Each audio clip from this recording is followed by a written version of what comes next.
ton voisin de devant, ton voisin de derrière, ton voisin qui aime le Congo. Amen. Nous allons nous tenir debout pour lire la parole de Dieu dans Apocalypse 14, versets 14 à 20.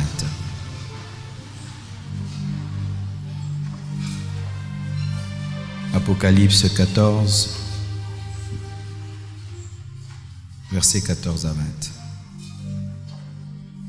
Je regardais et voici, il y avait une nuée blanche, et sur la nuée était assis quelqu'un qui ressemblait à un fils d'homme, ayant sur sa tête une couronne d'or et dans sa main une faucille tranchante.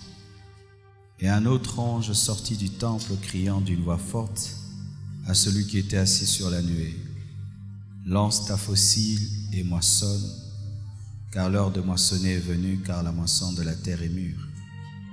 Et celui qui était assis sur la nuée jeta sa faucille sur la terre, et la terre fut moissonnée. Et un autre ange sortit du temple qui est dans le ciel, ayant lui aussi une faucille tranchante. Et un autre ange qui avait autorité sur le feu sortit de l'autel et s'adressa d'une voix forte à celui qui avait la faucille tranchante, disant: lance ta faucille tranchante et vendange les grappes de la vigne de la terre, car les raisins de la terre sont mûrs. Et l'ange jeta sa faucille sur la terre, et il vendangea la vigne de la terre, et jeta la vendange dans la grande cuve de la colère de Dieu. Et la cuve fut foulée hors de la ville, et du sang sortit de la cuve jusqu'aux morts des chevaux, sur une étendue de 1600 stades. Que Dieu bénisse sa parole. Asseyez-vous, s'il vous plaît.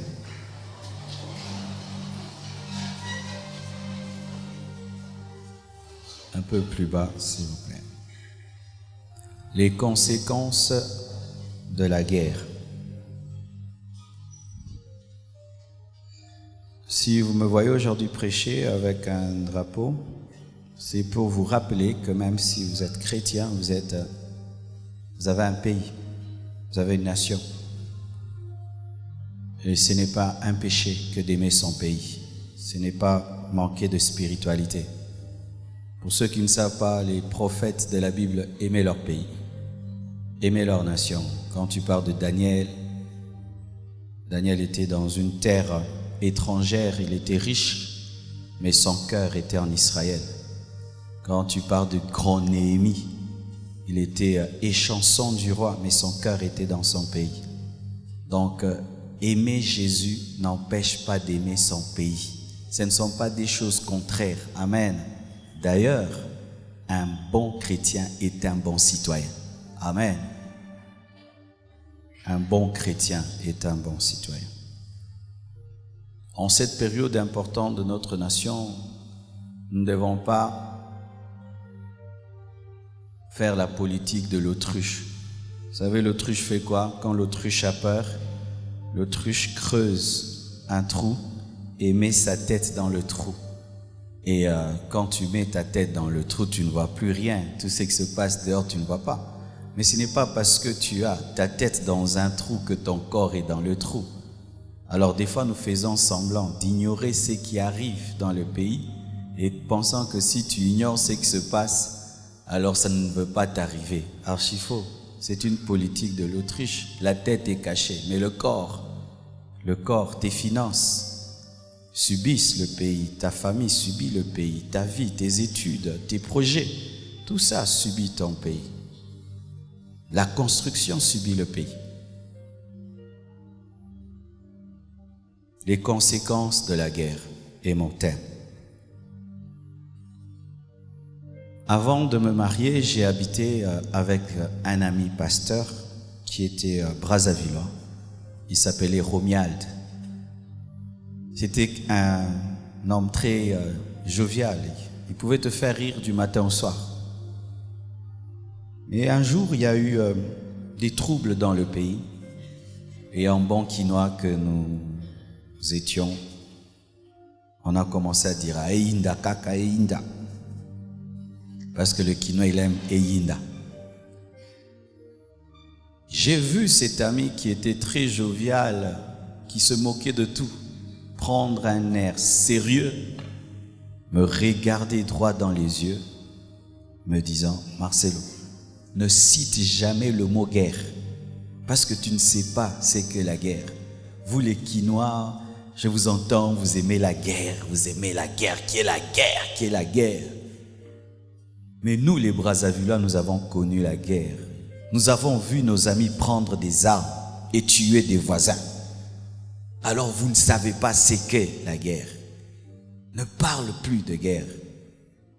J'avais remarqué cet ami, des fois s'il y a un grand bruit autour de la maison, il était paniqué. Je dis, qu'est-ce qui t'arrive? Il a dit, depuis la guerre, les bruits me rappellent les bombardements. Et une fois aussi, je me suis entretenu avec une femme qui venait de Kisangani. Elle m'a dit la même chose. Elle m'a dit, les Quinois, vous aimez la guerre parce que vous n'avez pas connu la guerre. Moi, j'ai quitté Kisangani jusqu'à Kinshasa à pied. Mes pieds avaient gonflé, mais je devais marcher. Vous pensez que la guerre, c'est comme un téléfilm. C'est ce que vous voyez à la télévision. Une nouvelle expérience à vivre aussi. Avoir des choses à se raconter, que dans tel quartier, il y avait ça. C'est ça pour vous la guerre, mais c'est pas ça. Il y a plus que cela. Mon ami me dira ce jour-là, priez que jamais la guerre ne vienne. C'est pourquoi aujourd'hui nous allons prier pour qu'il n'y ait jamais plus de guerre dans notre pays. La guerre sera toujours une mauvaise chose et le restera. Bien aimé, il y a des pays qui ont des grands problèmes. Aux États-Unis, il y a des grands problèmes. Vous voyez, quand tu regardes ce pays de loin, tu penses que tout est parfait. Quand tu y voyages, mais je vous assure, les États-Unis sont divisés à un niveau. Il y en a qui sont pour, il y en a qui sont contre. Mais c'est terrible. Mais jamais ils ne pensent à la guerre. Pourquoi? Ils ont fait la guerre. Il y a eu la guerre du Nord et du Sud. Les Américains se sont entretués à un niveau pas possible. Mais après, ils ont dit, plus jamais nous ne ferons cela. Plus jamais. Et lorsque tu vas à Brazzaville, tu vas voir un tank. Et puis ils ont écrit à côté du char de combat, plus jamais ça. Pourquoi? Ça a laissé des traces. Sachez mes frères et sœurs que la première guerre n'a pas eu lieu sur la terre. La première guerre a eu lieu dans le monde spirituel. C'est la guerre déclenchée par Lucifer. Lucifer était l'un des principaux généraux de Dieu et il a cherché à faire un coup d'État. Oui, un coup d'État politique. Il a voulu remplacer Dieu, il a voulu le trône de Dieu, la place de Dieu. Il a même influencé le 1/3 de l'armée de Dieu. Et il fut précipité sur la terre. Lui qui s'appelait l'ange de lumière est devenu le prince de ténèbres. Lui qui s'appelait l'ange de lumière est devenu le diable Satan. Lui qui dirigeait l'adoration au ciel et l'esprit le plus chassé sur la terre, il a été déchu. Voici l'une des conséquences de la guerre, la déchéance. On recule. Lucifer est devenu le diable, il a reculé. Lucifer est devenu un esprit impur, il a reculé. Les anges qui l'ont suivi ont reculé sont devenus des démons. Et sachez cela, la guerre amène la déchéance. La guerre transforme négativement. La guerre peut changer un voisin gentil en un meurtrier. La guerre peut changer un militaire paisible en un assassin. La guerre peut faire reculer un pays développé et il devient un pays sous-développé. La guerre amène la déchéance. N'aimez pas la guerre, ne citez pas ce nom. Et la Bible nous parle d'une autre guerre fratricide entre deux frères, provoquée par la jalousie, parce que la jalousie aussi déclenche des guerres. La jalousie entre les nations déclenche les guerres. Pourquoi ils ont beaucoup et pas nous? Ça amène aussi des guerres. Et Caïn fait une prière qui n'est pas exaucée. Abel fait une autre prière qui est exaucée. Cela déclenche une jalousie. Caïn décide de tuer Abel et tue Abel. Et cette guerre engendre un meurtrier, engendre un homme maudit. Tous les militaires qui tuent dans la guerre des innocents sont maudits. C'est pourquoi à l'étranger, il y a des hôpitaux pour les soldats. Parce qu'il y a des militaires qui reviennent de la guerre fous d'avoir tué des innocents. Et aujourd'hui, avec le développement de la technologie, la guerre ressemble à un jeu Nintendo. Ça se passe sur écran. Tu appuies un bouton et il y a une bombe qui quitte quelque part et qui tombe ailleurs et tu vois seulement de la fumée alors qu'il y a toute une famille qui est rasée. Et il y a des militaires qui reviennent des guerres traumatisés d'avoir tué, d'avoir fait du mal. La guerre amène la malédiction sur des générations et des générations. Quand tu prends une arme qui t'est donnée par le gouvernement afin de protéger la société, protéger les civils, mais tu retournes cette arme pour les tuer, tu es maudit. Et le sang des innocents maudit la terre. Il y a des nations qui sont maudites parce que la terre a reçu tellement de sang innocent et que la nation est maudite parce que le sang parle, écrit vengeance. Tu peux tuer un homme dans le secret, tu l'enterres et personne ne sait. Son sang criera contre toi et amènera la malédiction dans ta vie. La guerre amène la malédiction. Et ce passage d'Apocalypse 14, versets 14 à 20 que je viens de vous lire est une prophétie. Une prophétie donnée par l'apôtre Jean qui était aussi un prophète. Jean était un prophète extraordinaire. Il a pu voir ce qui va se passer après même notre temps. Il a vu la fin du monde. Il a vu la 3e guerre mondiale. Il y a eu 2 grandes guerres mondiales avec les Allemands. Mais sachez qu'il y a une 3e guerre mondiale qui se prépare. Toutes ces nations qui s'arment de plus en plus, tous ces essais nucléaires préparent la plus grande guerre au monde. Toutes ces alliances de paix qui sont brisées et brisées encore.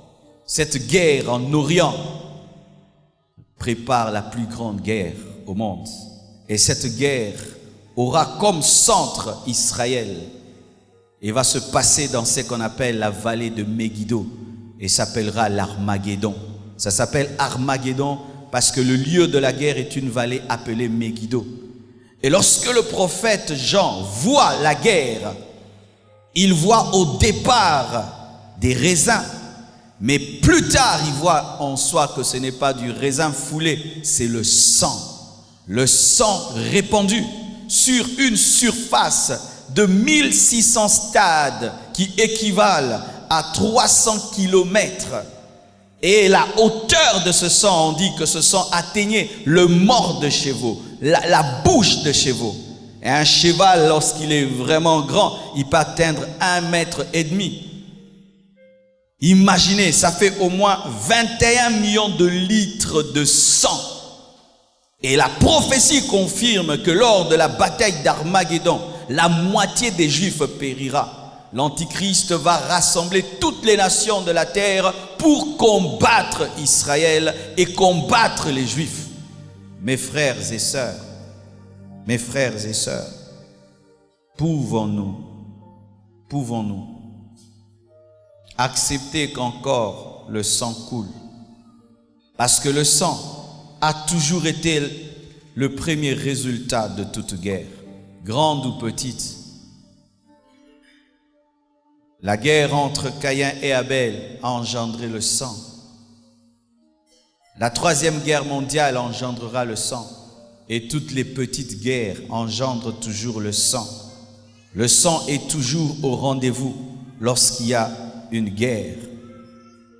Même quand Christ est venu sur cette terre pour délivrer l'homme, il fallait que son sang coule. Mais cela était utile. C'était pour le salut de l'humanité. Mais pour notre part, le sang risque de couler pour des intérêts égoïstes, pour que des multinationales puissent se mettre de l'argent en poche pour l'or, le diamant, l'argent, le pouvoir, le pétrole, le coltan, le renforcement des pactes avec le diable, car certains sont dans l'occultisme et profitent de la guerre pour faire des sacrifices humains, la jalousie des nations, la guerre pour de telles choses, le sang de nos enfants, de nos parents, de nos frères et sœurs, couler pour de telles choses. Savez-vous que dans les nations organisées, le peuple se lève contre même le gouvernement pour dire « Arrêtez d'envoyer nos enfants à la guerre. Nous sommes fatigués que nos enfants puissent aller dans tel et tel pays déclencher des guerres pour que vous puissiez vous enrichir. » Il y a des hommes qui se lèvent pour cela. Pourquoi verser le sang de son frère pour l'argent? Pourquoi verser le sang? Pourquoi mon enfant deviendra-t-il militaire pour aller tuer, pour que toi, tu aies de l'argent? Et il y a aux États-Unis des gens qui militent contre des guerres. Et il suffit seulement qu'un Américain meure à la guerre, il faut voir comment ça crée des problèmes. Pourquoi? Ils respectent le sang. Mais nous, le sang du Congolais n'est pas différent du sang d'un chat. Même nous-mêmes, nous nous moquons de la mort des gens. Une fois, je me promène en ville et je vois ces jeunes qui ont des motos Wewa, tamponnés, je crois 4 motos qui se sont rencontrées. Je ne sais pas comment ça s'est fait ça. Et ils étaient par terre, blessés. Les gens rigolaient. Les gens rigolaient de voir des gens blessés. Ça fait rire de voir quelqu'un tomber d'une moto et blessé. Ça nous fait rire quand on voit le sang. Et si déjà le Congolais ne peut respecter le sang du Congolais, vous voulez que d'autres nations respectent notre sang? Si ça nous fait rire quand nous allons dans les deuils, si ça nous fait rire d'aller dans des deuils et des deuils et des deuils, causer, parlant, papotant dans les deuils, de sorte même que nous oublions le cadavre. Vous voulez que les nations étrangères nous respectent alors que nous ne respectons pas nos propres vies, nos propres frères. Un Congolais peut tomber là maintenant, personne ne va penser l'amener à l'hôpital. Combien de cas dans cette église nous traitons? Des parents, l'enfant est malade et ils ne veulent même pas sortir de l'argent pour que l'enfant soit opéré. Ils disent, tu pries à la compassion, que la compassion prenne soin de toi. Et nous payons comme ça. Des parents pareils. Et quand un tel homme devient militaire, il va vous tuer comme des insectes.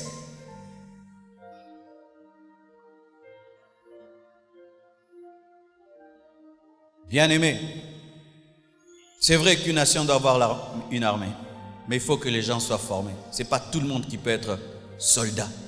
Ce n'est pas tout le monde qui peut avoir une arme.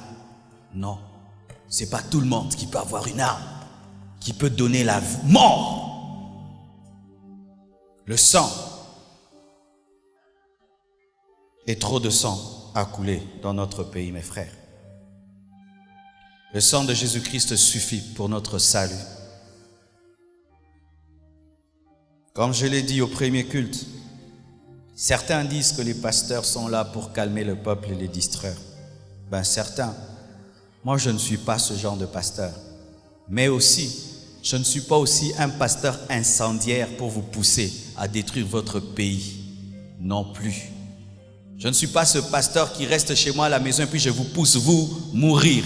Non plus. Et je ne suis pas non plus le pasteur qui vous dit ne revendiquez pas vos droits. Non plus.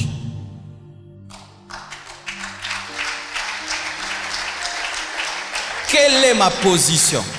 Ma position, la voici. Je suis pour la revendication, mais pacifique.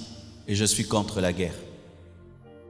Je suis pour qu'un homme puisse dire, Mais telle autorité a pris ma maison, c'est ma maison. Mais oui, c'est ton droit. Si c'est ta maison, tu as le droit. Si je te prêche pas ça, je suis un pasteur menteur. Oui, si tu dis qu'on me paye 50 $, mais le SMIC c'est 100 $, il faut ajouter mon salaire. C'est ton droit, il n'y a pas de péché à cela. Mais quand tu réclames ton SMIC et tu casses les maisons des gens, tu insultes les gens, tu détruis le stade, tu détruis la route, là non. Quand tu revendiques et tu prends des armes et tu commences à tuer les gens parce que tu as une revendication, là non, parce que la vie humaine est plus élevée que tes droits. Revendiquez, mais dans la paix. Ne détruisez pas, n'insultez pas. Mes frères et sœurs, j'aimerais vous parler de l'envers du décor. Des choses qui se passent au-delà de ce que nous voyons. Des choses dont on parle rarement lorsqu'il s'agit de guerre.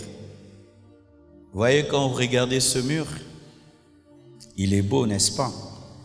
Quand vous voyez ces écrans, c'est très beau. Ils sont beaux. Mais vous savez que pour que ce soit beau devant, derrière là-bas, il y a des fils et des fils et des fils. L'envers du décor.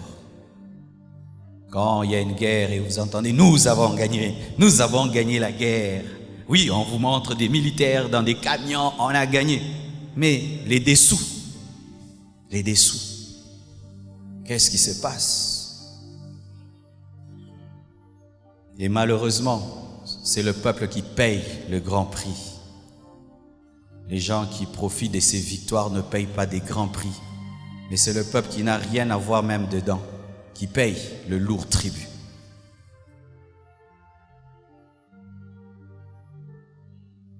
Parce que quand la guerre commence dans un pays, même les civils, on leur donne des armes. Et tu prends l'arme et tu vas tuer tes frères. On arme même des jeunes. Viens, prends, tu pars.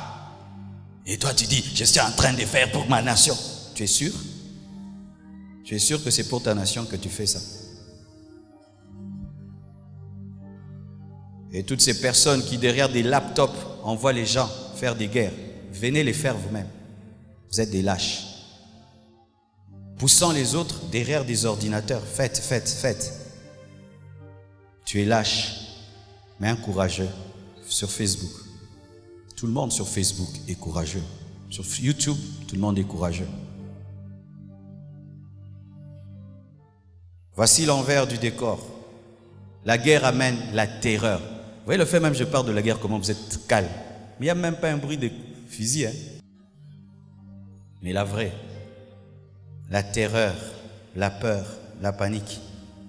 Ma mère, deux fois, d'ailleurs elle est là, me racontait des histoires quand ils étaient jeunes, au temps de Moulélé, au Kivu, les choses qui se passaient, où vous devez dormir sous le lit et manger des biscuits. Sous des lits, mangeant des biscuits. Toi et toute ta famille, sous les lits, mangeant les biscuits, dans le noir. Tu ne peux pas allumer la lampe avec des bougies. Et il faut y mettre du sel pour que la bougie ne finisse pas. On devient ingénieux. La peur, la terreur. Mes frères, une arme, un petit pistolet, c'est autre chose qu'entendre un coup de mortier. Une bombe, une roquette tomber à côté de toi. Lorsque j'habitais une maison qui n'avait pas de mur, un jour, des hommes armés sont venus autour de ma maison et il y a eu des coups de balle. Mes frères et sœurs, pasteur que je suis, j'ai tout fait pour garder mon contrôle, mais ça remuait mes intestins. Je me suis retrouvé à genoux, pas pour prier. Et imagine, tu entends ça pendant 5 heures du temps, toute une journée, et tu vois là, la maison là tombe, celle-là tombe, la chambre explose. La terreur, la peur, la panique, tu es tétanisé de peur. Les hypertendus meurent. Dans la guerre, il y a certaines personnes dont on ne parle pas. On parle toujours de ceux qui meurent par les coups de balle. Mais il y a d'autres qui meurent sans être touchés par les balles, les hypertendus. Les vieillards, ceux qui sont dans des hôpitaux. Quelqu'un qui est dans une salle d'urgence et tout d'un coup la guerre commence, le médecin fuit, tout le monde s'en va et meurt. Ces enfants qui sont dans des couveuses et tout d'un coup, il n'y a plus d'électricité. Ça, on n'en parle pas. De tous ces malades, de tous ces enfants qui meurent, de tous ces vieillards qui meurent, de tous ces hypertendus qui meurent. La guerre amène des maladies, le choléra, parce qu'on jette les morts dans l'eau. Et ils pourrissent dans l'eau. Et on n'a plus le temps de désinfecter l'eau. L'eau devient polluée.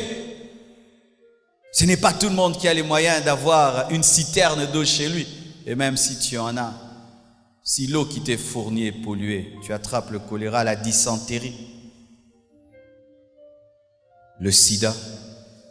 J'ai entendu les témoignages d'une femme qui a été violée.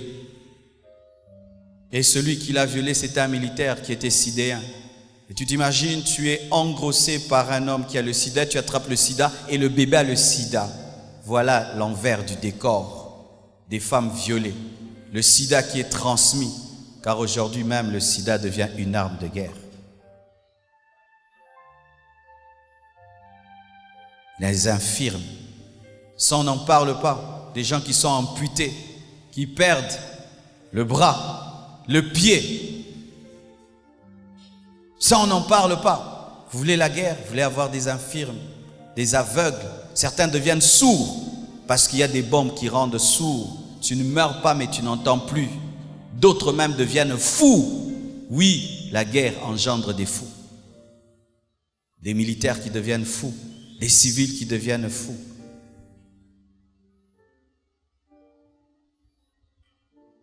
La mort des personnes qui nous sont chères. Tu vois ton garçon que tu aimes beaucoup. Quand la guerre commence, il peut entrer dans le rythme. Moi aussi, donnez-moi une arme. Il pense qu'il va devenir Rambo. Et devant toi, on tue ton fils aîné. Qu'est-ce que ça te fera? Quand les autres vont chanter, la guerre est finie, nous avons gagné. Toi, tu as gagné. Tu as gagné quoi? La perte de ton fils. Quand on tuera toute ta famille devant toi, tu vas gagner quoi? La perte des êtres chers. Et même, pire, tu n'as même pas le temps de les enterrer parce que tu dois fuir. Qu'est-ce que ça peut faire à une mère de savoir qu'elle a abandonné son fils mort, mais n'a pas le temps de l'enterrer, tu t'enfuis. Et tu ne sais même pas si ce sont les chiens qui vont le manger, tout le reste, tu ne sais même pas où le pleurer. Et même des fois jeter dans des fosses communes. C'est ce que la guerre amène. N'aimez pas la guerre, ne confessez pas la guerre, ne cherchez pas la guerre, ne provoquez pas de guerre. Les ténèbres. Je connais des gens qui ont très peur du noir. Mais quand la guerre vient, des fois on bombarde même un barrage hydroélectrique et il y a une coupure d'une année, d'un mois. Et oui, tu vas acheter des bougies, mais après, il n'y en aura pas. On vit dans le noir, on prépare au charbon. Les gens détruisent même leurs propres meubles pour préparer. Ton meuble que tu aimes, que tu as acheté à Orca, tu vas le brûler pour préparer de la nourriture. La soif, parce que l'eau n'est plus potable. La faim, parce qu'à la fin, on n'a plus de provisions. Et la plupart d'entre nous, nous n'avons pas d'élevage, nous n'avons pas des champs. Une maman de l'église a parlé d'une expérience qu'elle a connue dans une guerre. Son père la nourrissait avec du sel et de l'eau et un peu de foufou. Prenez de l'eau, mettez dans un bouchon avec un peu de sel et lui donnez le foufou. Et les gens mangent des chiens, mangent des rats.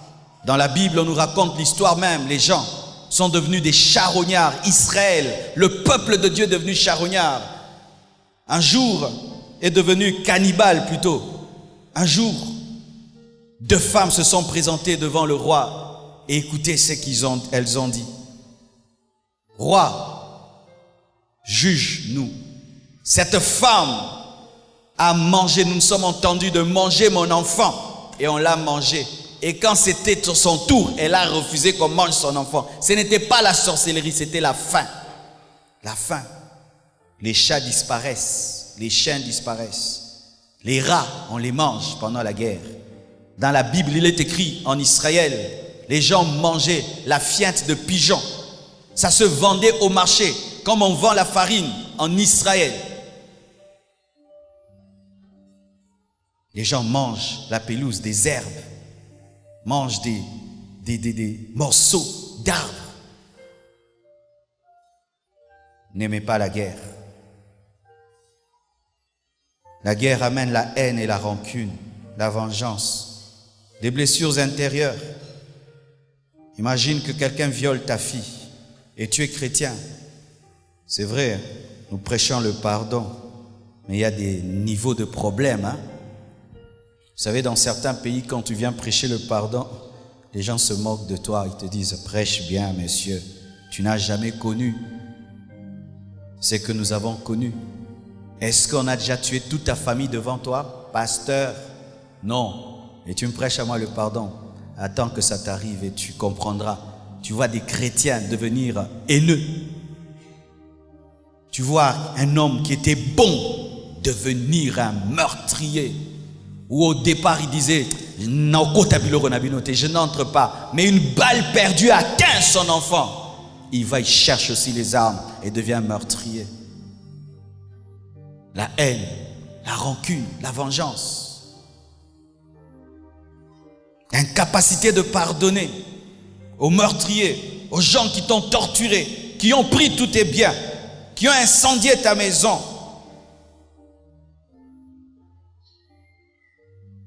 Des morts effroyables, des morts par le feu, où tu brûles dans une maison, où une bombe tombe sur toi et tu es déchiqueté, tu disparais.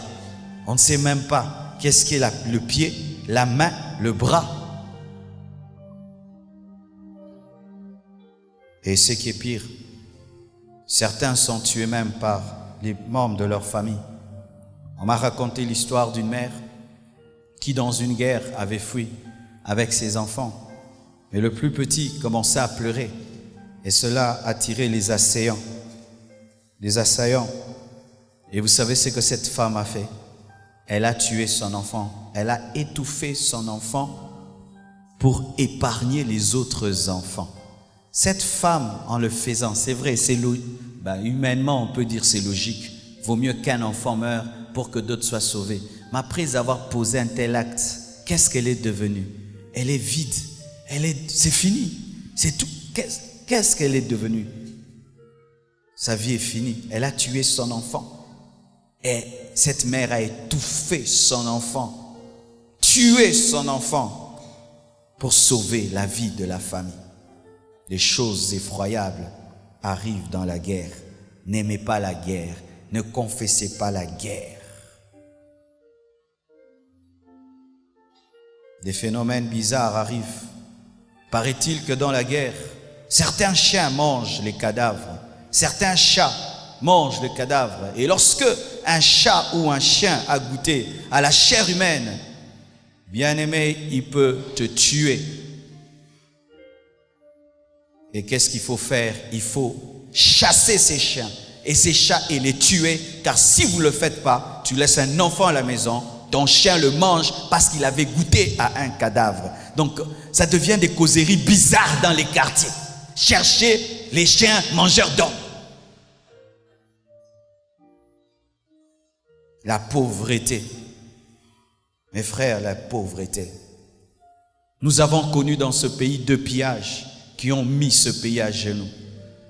Aujourd'hui, quand on parle du quartier industriel, ce n'est qu'un beau mot. Mais avant, quand on parlait du quartier industriel, c'était vraiment un quartier industriel. Mais qui ont détruit le quartier industriel et qui est devenu résidentiel, c'est nous. C'est nous. Il y avait des entreprises qui fabriquaient des voitures dans ce pays, mes frères et sœurs. Les gens finissaient les études et avaient où travailler, mes frères et sœurs. Maintenant, il y a des licenciés qui n'ont pas de boulot. Pourquoi? Le pillage a mis par terre l'économie. La pauvreté. la destruction des biens et des richesses, la régression de l'économie. Mes frères et sœurs, ne voulez pas ça. Tu as économisé pendant 30 ans, tu risques de tout perdre en un seul jour. Cette maison construite à prix de labeur et de peine, tu la fuiras, tu l'abandonneras. Tu vois cette belle voiture que tu aimes, tu sortiras de cette voiture et tu fuiras. Quand il y a la guerre, les gens marchent à pied. À pied, on se cache mieux. En voiture, non, on abandonne les voitures, on abandonne les maisons. Et des inconnus viennent s'installer dans ta maison. La séparation des familles. Mes frères, si la guerre éclate maintenant, vous savez ce qu'il y aura? Tu vas fuir à droite. Tu vas oublier même que tu as laissé des enfants à la maison. L'autre fuira à gauche. Et pendant que tu fuis, tu es à Matete. Ton enfant est à Lemba. Et ta fille est à Limete. Et l'autre est. Maintenant, comment vous allez vous retrouver? C'est ça qu'amène la guerre, la séparation des familles, l'insécurité. Avec nos koulouna que nous avons, mes frères, ils en profiteront pour entrer dans les maisons, détruire, piller, violer. Et les militaires sans conscience en profiteront pour s'enrichir. Il y aura des règlements de comptes, car là, il n'y a plus de loi. Ça devient la jungle, l'impunité. Toi qui as des ennemis, les ennemis profitent dans la guerre pour rendre des comptes. Le retard et la régression. Nous sommes déjà en retard, suffisamment en retard comme ça, comme nation, pour régresser encore, mes frères et sœurs, suffisamment en retard pour détruire le peu que nous avons. Et si toi tu veux que tout soit détruit, peut-être c'est parce que tu ne construis rien. Mais ceux qui ont un rêve, une vision, n'aiment pas la guerre, parce que la guerre empêche les affaires, empêche que les buts soient atteints. Mais j'aimerais vous parler d'une chose spirituelle dont on ne parle pas en matière de guerre. Sachez ceci, que le diable aime la guerre, il aime la guerre. Il y a même des démons qui ne travaillent que pour la guerre. Et j'ai vu une vision pareille, des esprits impurs qui ne travaillent que pour la guerre, parce que la guerre est une croisade d'évangélisation pour le diable. C'est l'occasion en or pour Satan de remplir l'enfer. Parce que, mes frères et sœurs, la plupart d'hommes sont des païens. Et ainsi, lorsque la mort atteint un païen et atteint des milliers de païens, le diable est heureux parce qu'il envoie des gens en enfer. La vie permet l'évangélisation. Mais une fois que les gens commencent à mourir en masse, Satan est content parce que pendant les guerres, c'est que les gens ne savent pas, beaucoup de gens vont en enfer. Et beaucoup de chrétiens abandonnent la foi. Comment? Mes frères, les églises seront fermées. Qui viendra te prêcher? Il y a certains, si tu fais seulement 2 semaines sans venir à l'église, tu perds la foi. Et là, 1 année sans église. Qui viendra te prêcher? Moi, je ne viendrai pas. Je ne viendrai pas à l'église. Je vais prier à la maison. Satan aime la guerre parce que la guerre empêche à l'église de faire son travail, empêche à l'église d'évangéliser, aux enseignants de former et amène les chrétiens dans la distraction et remplit l'enfer. Bien-aimés frères et sœurs, la guerre peut changer ta petite fille en prostituée. Elle a tellement faim qu'elle décide de se prostituer pendant la guerre. Car ça, souvent, on n'en parle pas. La guerre amène la prostitution. La guerre, tellement qu'on a faim, peut changer ta fille bien éduquée en prostituée. Vous qui n'aimez pas le sport, la guerre vous fera faire du sport. Tu marcheras à pied au point où tes pieds gonfleront, se blesseront. Tu sauteras des murs que tu n'as jamais imaginés. Tu battras ton record en matière de sprint.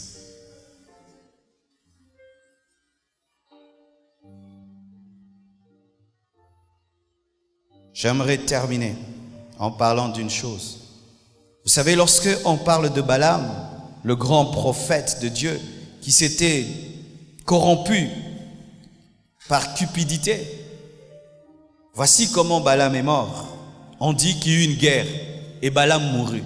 Amen, hein? C'est tout. C'est-à-dire, pendant la guerre, là, pendant la guerre, il y avait un effet collatéral, la mort de Balaam. C'est-à-dire que dans la guerre, le grand prophète Balaam mourut. C'est ce qui arrive dans les guerres, la perte des élites, la perte des grands professeurs, la perte des grands leaders, la perte des grands politiciens, la perte des cerveaux. Et sachez qu'une nation sans l'élite est un corps sans tête. Une nation sans des hommes intelligents, sans des hommes charismatiques, sans des hommes qui ont une vision, c'est une nation sans tête. Et dans la guerre, les plus grandes cibles, ce sont les hommes intelligents, les hommes qui ont un rêve. N'aimez pas la guerre. Tu vois ton père là, qui est un grand professeur d'université, ton père qui est un grand médecin, ton père qui est un grand politicien, ton père là qui est influent, il risque de disparaître. Parce que ce sont les hommes intelligents qui réveillent les autres. N'aimez pas la guerre.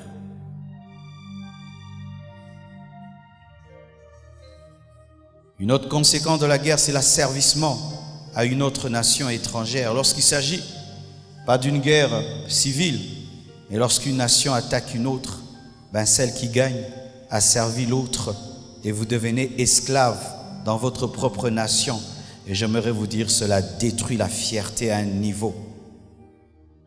La guerre amène le pillage systématique des richesses du sol et du sous-sol, le dépouillement, l'humiliation, la honte.